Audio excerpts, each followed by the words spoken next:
All right. Hello. Hello, hello. Hey y'all. Welcome. Give me 1 second. Let me add one more person, and then we can go ahead and get started. So, for those of you who are joining us for the first time, welcome to our FIERside chat with Counselor Campaign founder Kristin Rodriguez and Black Woman Empowered Tiffany Lacroix. Or is it Lacroix? Lacroix. Lacroix. And then we have a FIER volunteer that will also be joining us. So again, thank you everybody for tuning in today for our discussion. Just give us just a second and we're going to get started. Or I should say, better yet, I just gave an introduction, but can either of you just take a second to kind of shed some light on your organizations, what you do? Yeah, I can jump in and go first. Again, thank you for the intro. My name is Tiffany Lacroix, founder of Black Woman Empowered. Black Woman Empowered is a blog I started back in 2020, and it's where I talk about the plight of people of color, specifically Black women. I talk about my experience as a Black woman suffering with like structural inequity in different scenarios. I also talk about my journey in medical school. I am currently a rising second year in medical school. Oh, nice. Thank you. All right, Kristin. I mean, it's so hard for me. I've been stalking her for years. I'm so glad to know her. She's an amazing woman. Well, Robbie. But anyways, hi y'all. I am Kristin or Chris Rodriguez. I am the founder of Counselor Campaign. It's been like 2 years now, over a year. Counselor Campaign has been an organization, and what it is it's an international campaign centered around inclusion, activism, support, and engagement. And so we are really based upon the idea that mental health resources and support are something that should be reflective of the populations that they need to support.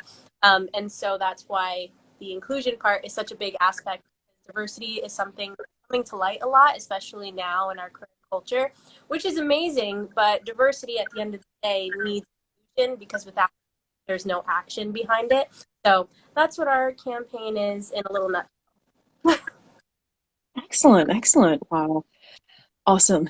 Thank you guys for that introduction. Thank you so much for sharing insight into what your organizations do. Touching on mental health in general, I feel like our society is experiencing a bit of a shift, especially with our generation, where we're understanding the importance and the impact of mental health. And so seeing many different spins and many different resources that help the community, I think is a really rewarding thing to witness. Mm-hmm. So. In spaces that need it the most. I feel like, people of color, women of color, like we are the most neglected. And so a lot of times like we need these programs that are, catered towards us and, our benefit. So. Exactly. Because it's, health isn't new. It's always been around, but it's, I feel so blessed that I have the opportunity to cater to it at this point, because generations before us, and I don't know if I'm speaking just on behalf of myself or y'all as well, but like all the generations before me did not have time to think about their mental health. They were like, I want to stay off the streets. That's it. Like, I'm trying to not like get harassed, all these different things. Like, I need food on the table. So I'm so glad that we're in generations to come where hopefully like that shift, I can see it happening, at least for myself and hopefully so many others. But, with that being said, there needs to be a shift in like the mental health and the psychology area, because it's not like it's generations ago that are like, oh my gosh, mental health isn't a thing, you can't talk about it. Our own parents that are saying these kind of things. So it's right. There might mental health exist and all these resources exist, but how are you actually going to get somebody to listen? Because ain't nobody in my family listening. No. I can understand that. So thank you guys for sharing your insight, doing that brief introduction, and let's go ahead and get started. So for those who are watching, and I see quite a few of my colleagues, FIERs volunteers are currently tuned in. I saw Naziat and I saw Jeannie. Hi guys, thanks for joining us. So our today's theme is centered on being the only person of color in a predominantly white space, whether that be at school, whether that be at work, and especially focusing on the interactions that you tend to have, the comments that you tend to get, right? These kinds of scenarios to some seem like, okay, whatever. All right, cool. You just go to work. That's it. For a lot of people of color, however, there can be this experience where you are aware that you are different. You are aware that with that comes a different cultural interpretation. With that comes different cultural experience, and with that also comes certain questions that you can get asked or certain comments that get made towards you that people do not realize can be harmful and can make the workplace or the school environment or even the medical environment, any space, can make it violent and can make it uncomfortable for people of color to be. And there are a lot of implications behind that. And truth be told, with FIER focusing on the general perspective of racial trauma and racial literacy, understanding how microaggressions impact people is a part of refining your racial literacy, refining that cultural competency in the same way that understanding how those aggressions impact people from another perspective, how that can serve as a form of racial trauma. Because if you're in a work environment, for example, where you're constantly getting these remarks made to you, you shut down. There are effects. It impacts your self-esteem. It can impact your health, things like that. So I want to pose the first question, if we shall, and you ladies feel free to weigh in on this. How do you define microaggressions? Yeah, I can jump in. I think simply put, veiled instances of racism, but I know that that can sound a little scary because I feel a lot of the folk who sometimes tend to use microaggressions are people that don't want to be seen as racist because they're obviously not doing it in a way. So I feel like that definition, you know, when you come at somebody and say like, hey, that was a microaggression, or you bring it up, they're like, wait, but I'm not racist. Don't say that. I didn't mean it in that way. And so I think simply put, that's how I would define it. Tiffany, feel free to weigh in. Yeah, definitely. And I agree with that, Kristin, in terms of like being worried about using the racist card, because people run away from that immediately and they just shut down. They don't even want to like see where they went wrong, right? So for me, the way that I would define microaggressions, I see them as like these seemingly small insults that inevitably like become this larger, massive attack on somebody's self-esteem, self-identity. And often they're just comments or even questions, sometimes facial expressions, even actions that are made from certain generalizations about a community. And I did this training over the summer and it talked about microaggressions, and it had this like, I'm gonna call it cute, but it was like a cute video that kind of talked about microaggressions. And the depiction was like this individual that kept getting bit by mosquitoes. And it was like the first day this person got bit, and it was like, okay, some redness, all right, it's fine. And I feel like that kind of shows, you know, when we have these microaggressive attacks on us, the first time we kind of just brush it off. We're like, okay, let's not make it a big deal. That was kind of weird, but whatever. But then the next day he got bit again, and he got bit all over his arm. And at this point, it's red, it's bleeding. And eventually it led to infection and him being in the hospital. And it seemed, you know, oh, like, wow, like from a mosquito bite. And it's like, yeah, like this is how microaggression works, right? It's one comment, it's one question that leads into like a spiraling thing of questions and comments that are inappropriate, that affect our self-esteem, that affect how we view ourselves, how we view the world around us, and basically like affects our health overall. So that's how I would define it. Yeah. No, that's a really good way to describe that. So I'm looking here at what the dictionary definition of it is, and it's saying a statement, action, or incident regarded as an instance of indirect, subtle, or unintentional discrimination against members of a marginalized group, such as a racial or ethnic minority. That's an interesting definition as well.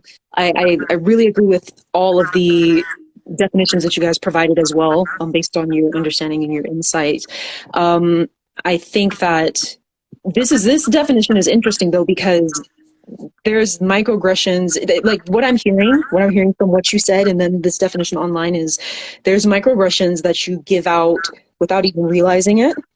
And then there's the microaggressions that are very deliberate. There's intention behind that. There's and sometimes, you know, there's the difference between curiosity and then a snarky remark. because you have bias. Which I guess kind of points to the bigger picture of implicit bias and explicit bias, right? You're not knowingly realizing, like when you see an Asian coworker, right? And you say, "Oh, what country are you from?" And they're like, "The U.S." Like, "Oh no, but where are you really from?" Comments like that, the general assumption that someone who does not fit your standard of American must be from another country, completely disregarding the fact that we live in one of the most diverse nations in the world, right? So there's that implicit bias that you don't even realize you had that assumption, and then there's the deliberate, like, have any of you had this experience? You show up to work with braids and everyone says, "Oh, how did your hair grow so long, so fast?" And they know that it wouldn't grow that fast, right? They know, but they still ask because they want you to say, "Oh, this is fake." Like, "Oh, so it's not your real hair." Yeah, Exactly. that's So, wild. I mean, what you made about that video, I show that video to my students back in college, and we showed that video to them all the time. And it was like, they would come out of the video like, yeah, but like, like if I say something, because, I went to a PWI, so they were all like, "I've asked you about your hair before, I've done this." And I'm like, well, yeah, everybody does it. Like, I'm not attacking you. And then, like, I don't know if y'all have heard of the pyramid of hate. It sounds very harsh, so I apologize. But it mhm, really shows the way that, like, these kind of small actions, and the pyramid of hate is like upside. It's like small actions, starting off with microaggressions and things like that, slowly bleed into culture, bleed all the way up to like these massive things, even like leading to like mass genocides and things like that. And I know it's like extreme to think of it that way, but when you see it laid out, it's like, okay, the little things do matter because they build up. I don't know who's listening. Like, somebody could say it in a harmless way, or they mean it as harmless, but then some other person can hear it and be like, "Oh yeah, I agree," and then like they take radical racism to like the next step and just go wild. mhm, I know exactly what you're talking about. I agree. mm, I was gonna quickly add. I think it's interesting, like when we talk about like unintentional microaggressive like episodes, a lot of times, like I think it's interesting because like when you think about where it comes from, it like comes from structural racism. Like it's very mhm, also.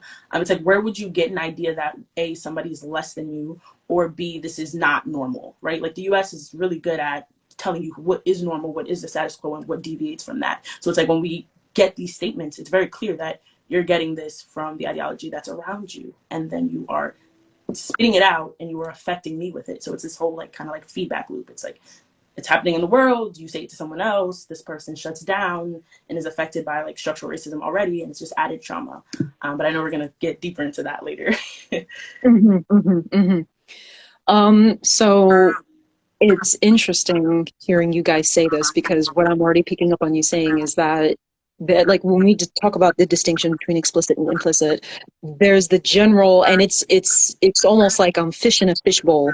Fish are not always, I mean, we assume the fish are not aware that they're even in water or that they're in a fishbowl, right? And in the same way that any contaminant that gets into their fishbowl is inherently almost absorbed by them and it's just around them, they're used to it, it's normalized.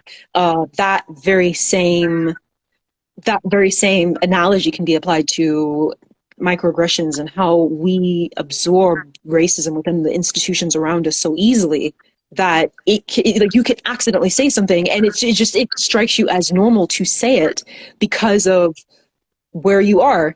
So give me a second. I'm looking here to comment. Someone says microaggressions look different in different environments. This is true. This is also a good point. So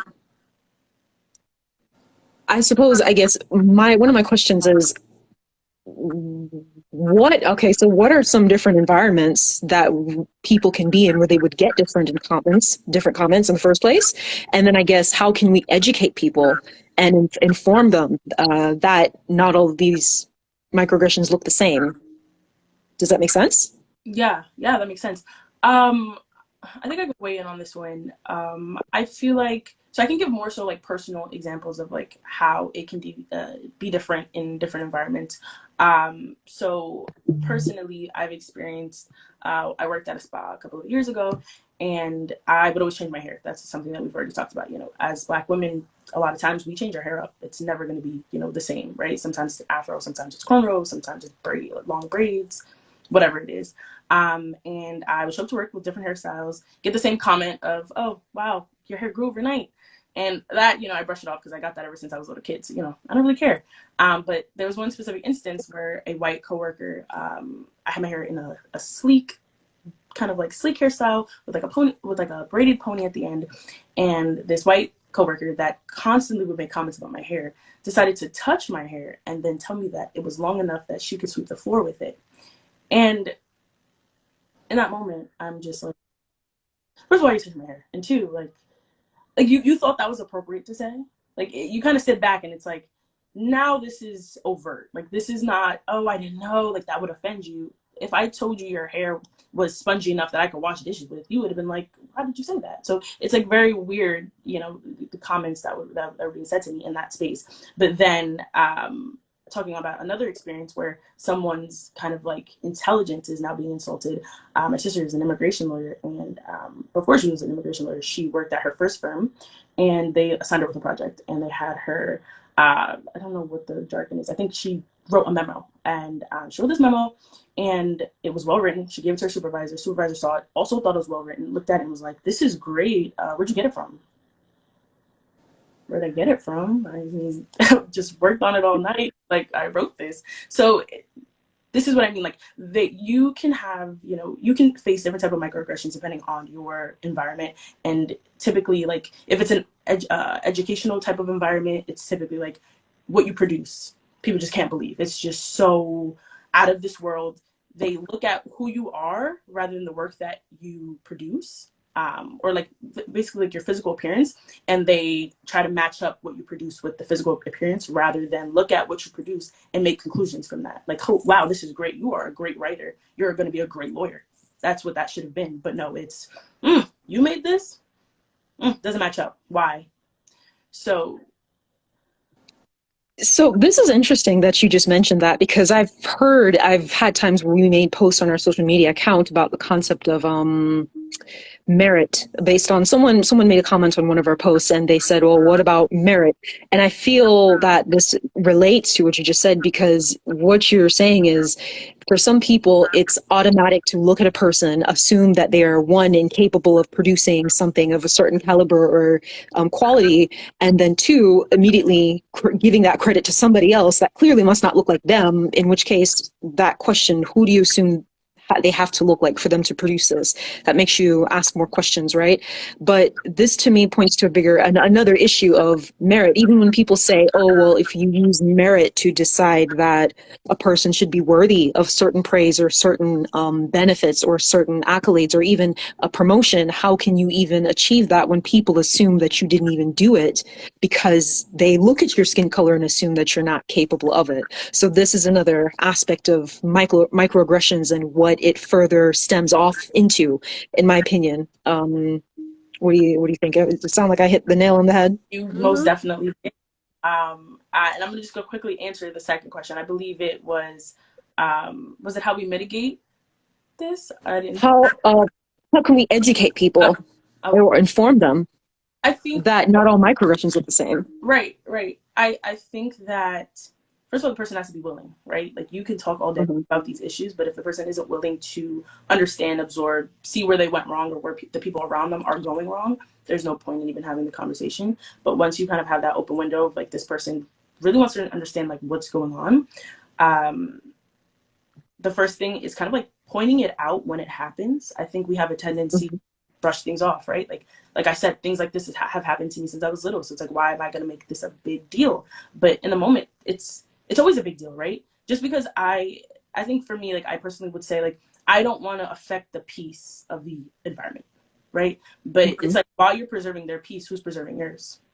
And so I think, again, once you have this person that's willing, send videos, send book recommendations, even smaller PDFs, because we nowadays don't have a large attention span. But do as, I don't want to say as little work as possible, because it's just such a burden to have to explain and create peace for yourself in this world.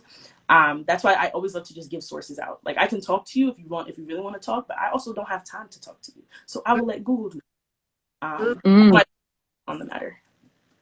So having a database that people can refer to, having that general space of collective information, and also having having the initiative to look it up, like say, okay, call it out. So first, identify it and be willing and brave enough to call it out when you see it, and then two, if you don't want to do the work, say, okay, here are some resources. Take some time and read this. And I think another important aspect of this is to make sure that when you're, and of course, realistically, I think that like when we're at work and someone makes an uncomfortable comment, we won't immediately be like, that was a microaggression. Here's a pamphlet so that you can fix that behavior, right? They're going to look at you funny. They're going to feel, because realistically, people feel, there's natural responses. People feel defensive. They feel embarrassed. They feel ashamed. Oftentimes people say, oh, and they shy away, or they may apologize and maybe avoid you, because avoidance is another typical response that we tend to see, right? But I do like the idea, and I definitely agree with the idea that like having at least that collective place of information that you can refer to people and say, I would almost be inclined to say, okay, come to the person privately and say, hey, so when you said this thing there, that was a serious microaggression right there. And however they respond, give them a second, and then say, if you want to talk more about it, here's a website you can check out. We can have a discussion. The thing is, again, it's tiresome to do that work. So it depends on each person, right? Mm-hmm. It does. Definitely. So let me see. I see someone made a comment here. Anthony said, microaggressions can also be institutionalized mental games and psychological warfare designed to remind you that no matter how far you reach, there are people who instill limitations to control. That's an interesting perspective, but that is also very true. Very, very true. What are your thoughts on that comment, ladies? Yeah. I think that, sorry, my Wi-Fi comes out, let me know. I'm that person that with the Wi-Fi issues. But I mean, I think it definitely is, and that goes to something of, like personal racism, and then building it up to structural racism, institutionalized racism, things like that. It all kind of, like we've been saying throughout this entire conversation, everything builds up, the building point for everything. And I mean, it's just so interesting. I don't know. I think it's just interesting when people don't see it. And what I mean by that is, if I could just talk to my experience for a second, I mean, I've been blessed to be surrounded by wonderful people like my life and step away from those who aren't. But the hardest part for me, being in like a PWI or even in a career field where it's predominantly white as well, the hardest part for me is just having to explain the realities of my lived experience to people who, as good mannered as they are, think that these things are things in textbooks. They don't exist in the present day. And it's frustrating when it comes to that, because it's like you can take that sense of like, discern, disarm, defy, decide, like of dealing with microaggressions, but it's like, at what point do you excuse somebody for not understanding something they've never been exposed to, and then start expecting them to champion their own growth and knowledge and take action? It's like, it's so interesting. I've had friends, and I'm subject to much different microaggressions and backgrounds than so many other people of color, because I look different. We all come from different backgrounds, things like that. But I've had white friends who will have these massive epiphanies, like, oh my gosh, I understand why people take that, because like it reminds them of the harm that was done to their culture. And I get frustrated because I'm like, really? It took writing and all this for you to have that small epiphany that to me is common sense. Like, and then it's easy for me to get that frustration. But I mean, at the end of the day, I think I always have to remind myself, and that's why I'm in the line of work that I am, that it's just the world that we live in. No matter how natured somebody is, there's always going to be a gap between different cultures, and it's just a matter of like, how are you going to approach it? How much of your time do you want to invest in it? Because people of color, you don't have to feel the need to always explain yourself or to stand up for yourself. bad and feel like you have to backtrack and explain to somebody, this is why I had to do it, because that's not your responsibility. It's the world.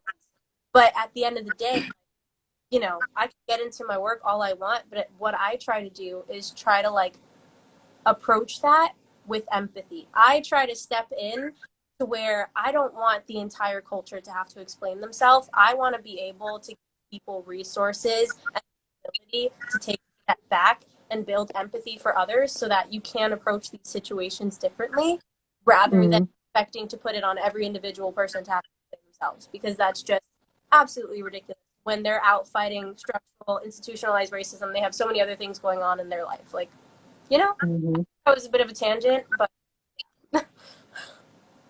No, snaps. No, that was a very, very good explanation though. And I think that is the reality of how a lot of people feel.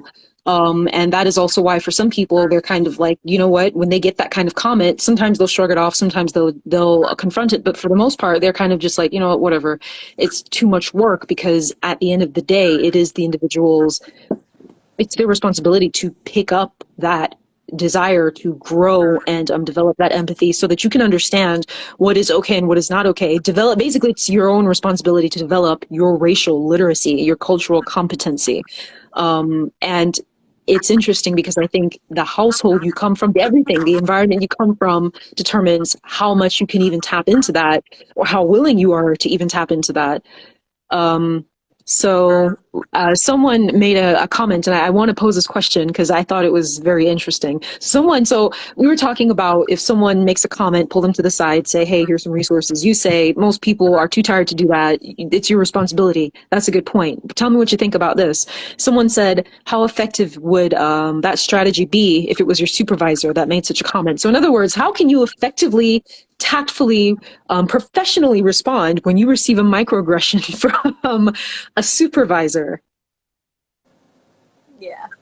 I think that's a really great question. And I feel like there's different aspects to this. There is the issue of, let's say you do kind of like, we talk about like the proper way to address this, right? And you do that thing, and this isn't a good person, right? And they know that they have this level of power over you where they could probably fire you for something that's not a big deal. They could find any little thing that you do wrong and say, okay, let's fire her. I didn't like what she told me the other day. There is a gain and loss when it comes to us preserving our peace, unfortunately, as people of color. So if we have to kind of pick the battles that we want to fight, unfortunately, when it comes to like higher ups. If you feel like your supervisor is somebody that is receptive and is a good person, you should feel comfortable to kind of go up to them. And how you should do it is pretty much, you know what happened. I guess, let's say it happened like just yesterday. You want to kind of think about it, give yourself time to do that. I wouldn't just do it immediately, because sometimes words don't come out properly when you address it right in the moment. And the next day you come to them and you say, hey, like, a comment that you made me a little bit uncomfortable. Here's why. X, Y, and Z. If they're like, oh, I didn't even mean to do that, I didn't even realize, then you can continue with like, hey, like, there are also like more sources, just so that like it never happens again, and like you never have to have this uncomfortable, weird conversation. Here's some sort. Let it be. If they're a bad person and you know that they're just gonna look at you, it's one of those things where we have to bite the bullet. It's sad, but the life unless you are willing to kind of be uncomfortable in the workplace for one, or you're okay with maybe having to find a new job. That's the reality of it. So someone made an interesting comment, because as I heard you saying this, I thought of two possible outcomes similar to what you described a while ago. So someone made a comment, what people forget about supervisors is that they only have limited authority over you in the aspects of the job, and whatever they do can be held accountable just as much as those who work under them. And it's true. I was going to say, I see two possible routes. Now, there's this conversation where I can say this right now, and then there's the reality of like when you're actually faced with it, you can respond completely differently, right? But sitting here in this sheltered environment, as I think it through, I immediately think of creating a paper trail. When you have a supervisor who makes passive comments, I would document. if you brought it to their attention and you said, hey, that comment made me really uncomfortable, I really didn't appreciate that, because this comment kind of implies this or stems from this. If you do that and they brush you off, or you even perceive that you were attacked because of it, I'm the kind of person where, okay, I would write down the date and the time that we had that conversation. And then I would go and I would document and get screenshots and get PDFs, get black and white, legal black and white proof of, oh, they punished me on this time and they said it was over this, but it is interesting though that this punishment came after I confronted them about this. So I personally would start to create a paper trail so that if I needed to file a complaint for harassment, I could. Now, again, that's assuming that you are willing to go through that work to fight with them, because that also opens the grounds for your supervisor to continuously attack. And here's the thing, either they will continue to attack you until you get too tired to fight back, or they will immediately stop because they realize that you are, as they say, you're not the one, right? So that's what I have to say about that. What do y'all think? I mean, if I could jump in, I think that yes, paper trails, 100%. Whenever anybody something, or like even if they say over the phone and you're like, oh, can you just like you send an email like, hey, what was that remark? Something like that, because people can also start gaslighting you when you bring these things up, and like you have no proof, you have nothing to stand on. So I 100% agree that paper trails, things like that, they're very important. And obviously it depends on the career, and especially when it comes to like career rather than maybe universities or something like that, because you don't know who your supervisor is, you don't know what kind of culture your company has. Do they have a culture where they stand up for these things, or is it a culture of kind of like do what you need to do to get by? Cultures can be different, but I mean it's tough. Like, speaking from a personal experience that I had forgotten about, honestly, until you were just speaking, I had, it was university, and I had a professor who was constantly making these tiny little comments. And then in an email, black and white, I was like, oh, I got her now. Ooh, this is it. This is the end. It was like COVID, and I was like, listen, I need to take a step back from one of these projects because, like, I have things to deal with. Like, we're in a pandemic.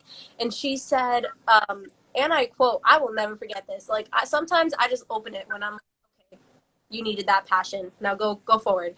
Because she made this comment, and she was like, I understand that from your cultural background, and especially where you grew up in the Bronx, that you might feel the need to overachieve and to overextend yourself because you have something to prove. But in my culture, we prefer quality over quantity. So maybe you should start exemplifying that. I was like, ma'am, excuse me, hold on. I did not, first of all, I gave you that information about myself, where I'm from, what my background is, on a personal level. And for you to use that against me and all these things, and I went to the dean of students so confident. I was like, this is what she said.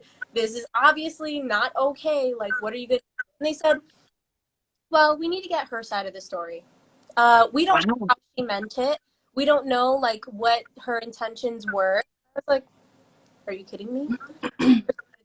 You need another side of the story. There's no story to be told here. It's what was said. It doesn't matter what her intentions were. And obviously they went to her and she said, I didn't mean it like that. I'm a family therapist. I look at things from a certain, like, ma'am, I did not ask you to be my therapist. So what are we talking about? Like, that has nothing to do with the circumstance. So it's like, I definitely think paper trails, amazing thing. Then at the end of the day, also, sometimes things are going to work and things aren't going to work. So people always use that phrase, like, you need to do what you need to do to get a seat at the table. And it's like, sometimes I realize that I put myself at a disadvantage, or I put myself in the back seat to do what I need to get there. Once I get there, best believe I don't want to see at the table. I want to rebuild that table because it was not meant for us. It was not meant for people that look like us. So it's like exactly what Tiff said. You got to pick and choose your battle. But, always got to make sure that once you get to where you got to get, leave. Everyone's going to know what needs to be changed, what is okay, what is not okay. And, it's just the sad circumstance that sometimes you need to get to a certain point in order to be able to do that, especially if you're like in the world or anything like that. Just how it is. Mm. So, one of our volunteers here said, I think the point is you cannot just submit to them. You need to use all your resources to fight, although it's tiring and mentally stressful. I agree with that. I also really agree with what you said. It really resonated with me, Kristin. And it actually segues into the next question that we have here, since you guys answered the previous questions. One of the questions that we had was some minorities in the workplace, including us, we see that we have genuinely good white colleagues and know them as good people on a personal level, and yet we still feel very heavy pressure to work with them due to structural bias. So knowing that you're going to face these things, knowing that this can be the environment you have, knowing that you may have to start a paper trail or that you may bring your concerns to people and be completely shrugged off, how do you grapple with that, knowing that in order to survive, you kind of have to put yourself in these spaces? Like you said, you know that you want a seat at the table, but you also know that there may be a cost to it, and you also have to know when to pick your battles, and you have to also know once you get to that table, you may not want any of the food because of what you had to deal with. How do you grapple with that in relation to, say, microaggressions and the general violent space, social space? I can jump in. I would say that like a lot of this, you have to kind of remain grounded, right? And for us, for people of color, for Black people, Black women, it's like we constantly have to center ourselves and recenter ourselves every time we kind of are faced with one of these events. Anytime we're faced with someone shrugging us off, or someone not believing our story or not seeing us as worthy of protection, it's like, wow, I got to go through this again and again and again. But it's about the bigger picture, especially for me. I'm like Kristin said, it's like, okay, I want to sit at this table and I need to change things. And I don't want my kids, I don't want my friends, I don't want the people I know to endure this constantly. So I need to do what I got to do. But at the same time, I'm going to set a trail of fire, because it's not going to be easy for you to mess with me and my people, right? I'm going to make it Mm-hmm. to do that. It might be tiring for me, and I might get to that table one shoe on. I might be, dragging myself to the seat, but I'm gonna get to the seat. I'm gonna regain that strength, and I'm gonna rebuild it, and I'm gonna make it a place where we can literally all sit and eat comfortably without questions and remark of, how did you get here? You look like you. It won't happen. So I think like when we are faced with, wow, I have to be burdened and kind of like put the world on my shoulders just to get the basics, we have to think about why we do it constantly. Like, why? Mm-hmm. What? Who cares? Why do I care? And that is what kind of like allows us to grapple with these two sides of the burden, but then wanting like that outcome, wanting actual freedom, not just the word, oh, freedom. Like, we really want that for everyone. Mm. Basically, once you there's a saying that I heard, and I'm quoting it, or I'm reiterating it loosely, but it basically said that once you climb over, once you get to that point, make sure that you turn around and put a hand down to help somebody else after you.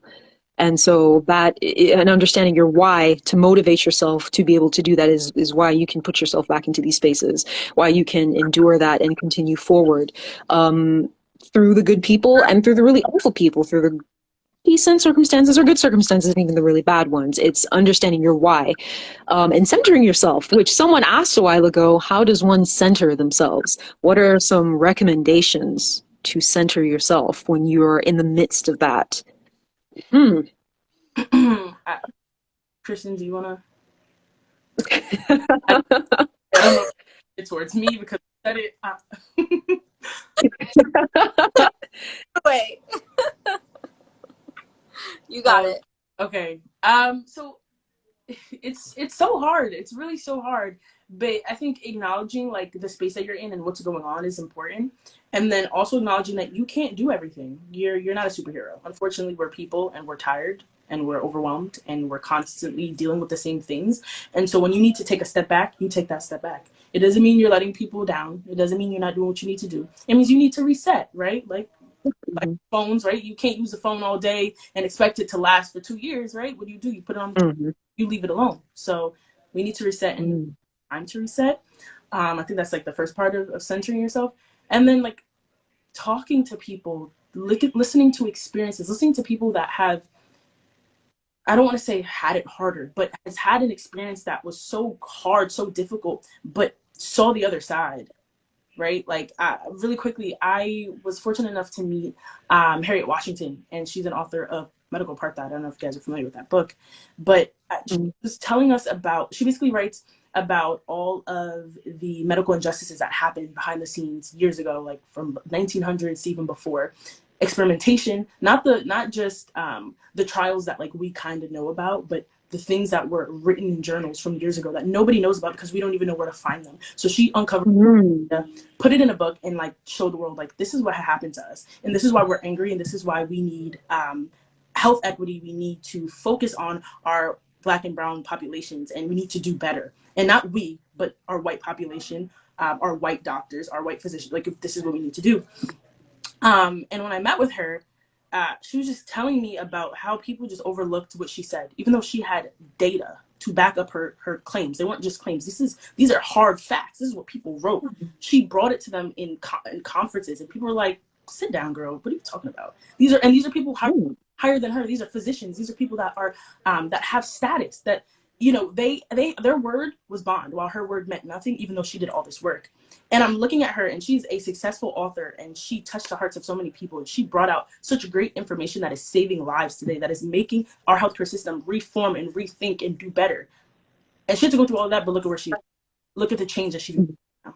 So it's like, Mm. sometimes you need to step back, take a break, but also look at people that are doing similar work to you, and see how like they're doing the thing, and it's happening. Like, it came to fruition, and yours will too.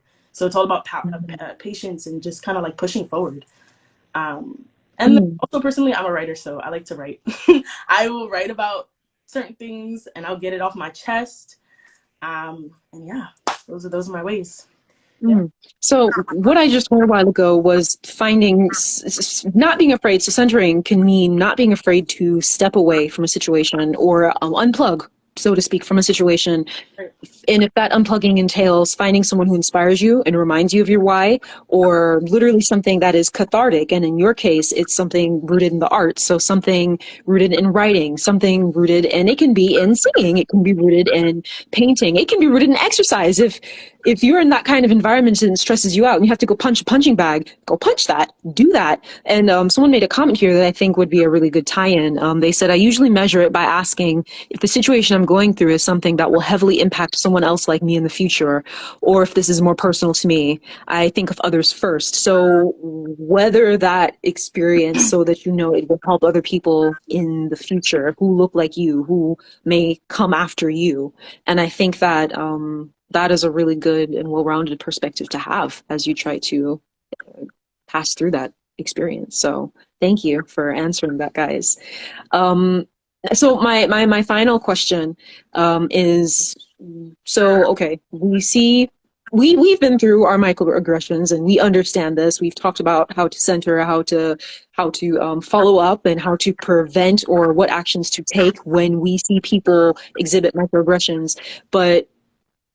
And I think that this kind of goes in line with some of what we talked about, but I'm curious to hear what you have to say, as well as our viewers. If you have any perspectives, feel free to type it down in the chat.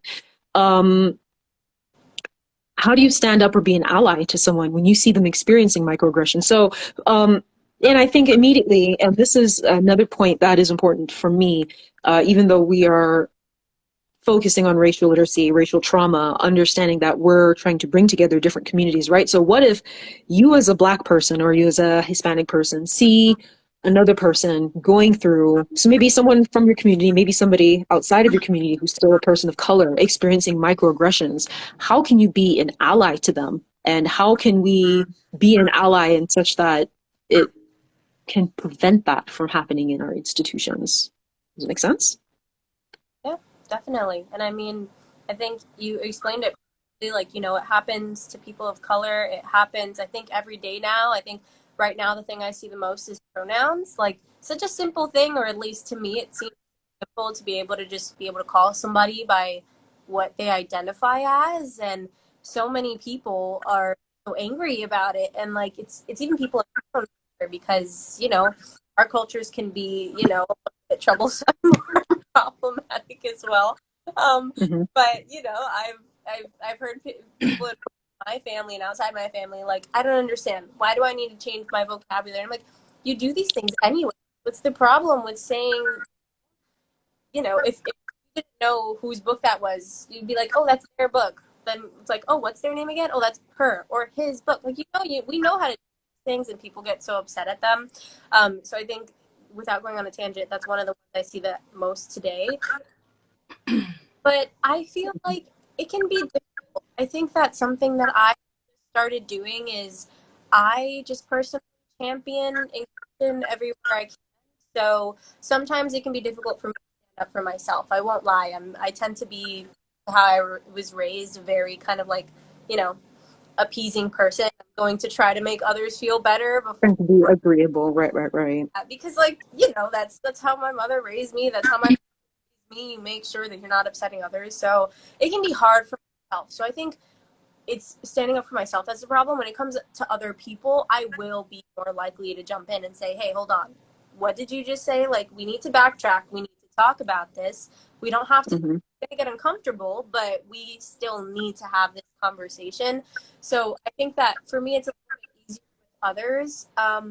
And I know I brought this point up before, but I really do just love the idea of empathy. I know that sometimes it's like, it can seem like a world with rose-colored glasses because not everybody's going to be open to this, but there are steps to empathy, and it differs from sympathy. You know, starting off with cognitive empathy, perspective taking, if you will. It's not a matter of somebody just saying, oh yeah, I know that's happening to you, and I know that you experience this in the world, but it's a matter of getting people to really take on somebody else's perspective, understand what they may be thinking. From there, it can be emotional empathy and then sympathetic empathy. So I think that the way that I try to do that on a daily basis is, you know, just wherever I can, trying to tell people, hey, let's sit down and have a conversation. I'm going to challenge your beliefs and ask you to explain why you think the way you do and why you maybe don't want to act in a certain way or get frustrated when you have to be too, quote unquote, PC in today's world. And then I'm going to tell you about our experiences or experiences of my friends and things like that. And I'm just going to ask that you keep an open mind. Understand if, you know, quick side tangent, simple questions. Like, I've sat down with some of my friends that are white, and we'll just be having a chat with a drink, and they're like, if you could be from any background or any place, what would you be? And I'm like, oh, I love mine. I'd be mine. And I'm open to hearing what they say. And then they'll say something like, oh, I would be Black if I could. And I'm like, you'd walk around the street every day fearing for your life if you could? Is that really your answer? And they're like, no, I didn't mean it in that way. I just mean that, you know, I love hanging out with, like, all my friends that are Black and their families are so fun. Yeah, their families have been through trauma, okay? Because y'all get out the house at whatever time you want. If you was in another family, that's not how things go. So it's like little things that you need to go beyond the level and really be able to take on somebody else's perspective, to stand up for them, to understand them, to advocate for them beyond yourself. Because it's we can be very surface level in this generation of social media, and that's not okay. Just because the Black Lives Matter movement isn't like the most popular hashtag anymore, doesn't mean that it still doesn't matter. Just because, like, you know, we're onto environmental activism right now, it's like 103 degrees outside, does not mean that standing up for fellow people doesn't matter, you know? So it's like challenging people to just, hey, let's sit down and have a conversation, because we need to build empathy for each other. I'm not going to go out of my way to make you necessarily feel like a horrible person and like everything your ancestors did is on you, because it's not, and I recognize that. But I'm going to challenge you to see how your history affects your current thinking, and then I want you to understand my history and what I have to go through. So, yeah. Snaps. Excellent. Love it. So someone in the comment section, I'm going to read 2 comments here as we prepare to close down shortly. So one person said, more people are confident in speaking up when they realize that others also support, understand, and feel the same way. Some sharing that support goes a long way. So in other words, by sometimes being willing to jump in, you may empower other people and help them to also feel brave and more comfortable jumping in as well. Someone also said, also teaching our children how to advocate for themselves, because it's true, if you can't stand up for yourself, it's going to be even harder. Well, some people, because Kristin said that she'll jump in for other people more so than for herself. But I think that's another perspective. The other side of the coin is if you are afraid to stand up for yourself, you're definitely not going to stand up for anybody else, right? And I think what I like about what she said was ways to be an ally to people is also through conversation and empathy.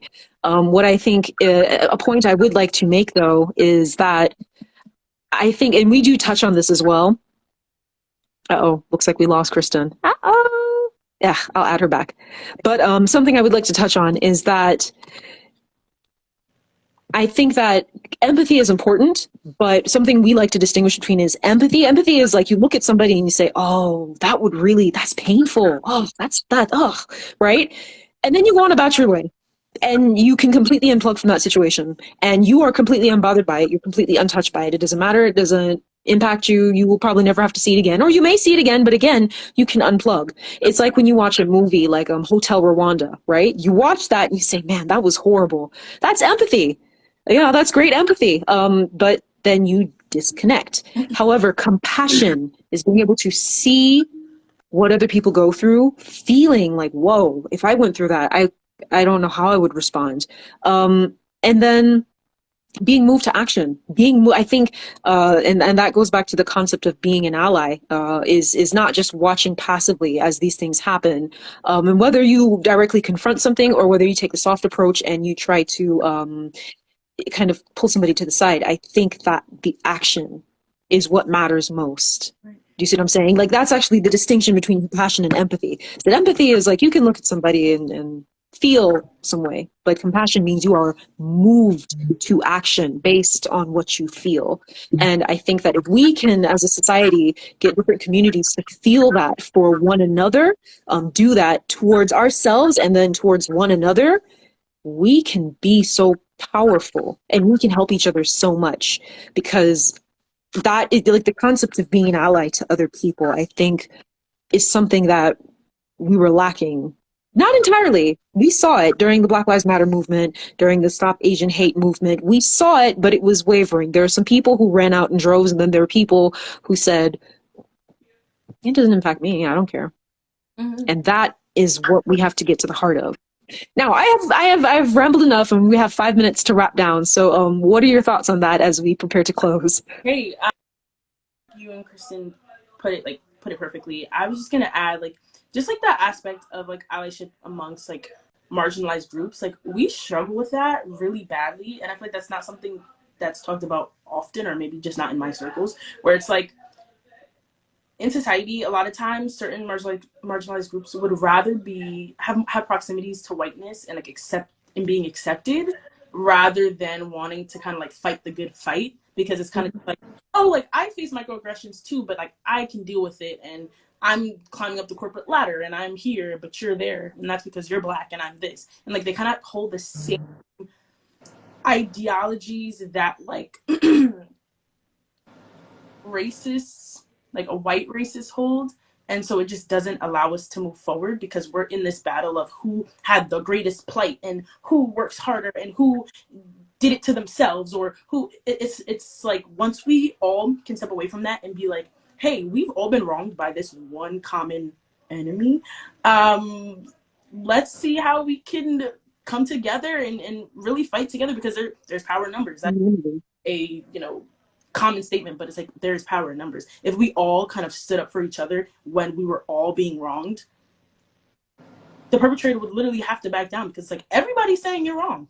Everyone's saying you're wrong. You got to do something about it. But when it's kind of just you feel a way about it, but your friend that's not from your specific community but is a marginalized person, it's kind of oh, well, I don't think it's that bad, because they don't know your history. They don't know where you come from. They don't know why that hurt. Exactly. Because they're not taking the time to do the research, understand not only their plight, but your plight, his plight, their plight, so that we could all come together and be hey, it might be different, but there's some commonality here. Let's fix this. Let's work together. There's a lack of action because of a lack of racial literacy. That's what I'm hearing. That's what I'm hearing as well. Well, Kristin, I'm glad to see that you joined us again. We are actually a couple minutes away from getting ready to close down now. So I wanted to thank all of our viewers who joined in this conversation. If you guys want to throw in some last minute comments, just some feedback on this conversation, if you enjoyed it, if you found it insightful, whatever you want to say, guys, feel free to throw it in there as we prepare to close down. But again, my name is Robbie Atkinson, and I'm the founder of FIER, the Foundation for Interethnic Restoration. And my guests today were Kristin Rodriguez and Tiffany Lacroix. Do you guys have anything you want to say as we close out? Just thank you to the audience. Anything? Thank you guys so much for listening to us. This was such a powerful conversation. I'm glad to have been a part of it. Yeah, thank y'all. Apologies, I'm always that person with Wi-Fi issues no matter what. But I appreciate y'all for joining and listening. I appreciate you, Robbie and Tiffany, for being here in this chat. And for just being here. I didn't even notice an hour passed, to be completely honest. I thought we were 20 minutes in, so that's wild. Time flies when you're having fun. It's true. It's really true, right? Well, excellent. All right, guys, thank you so much for tuning in. That is it for our Fireside Chat. We'll have another one coming up next month during August. Keep your eyes peeled in our bio because we tend to post the next Fireside Chat date there. Again, thank you so much, everybody, and take care. Bye.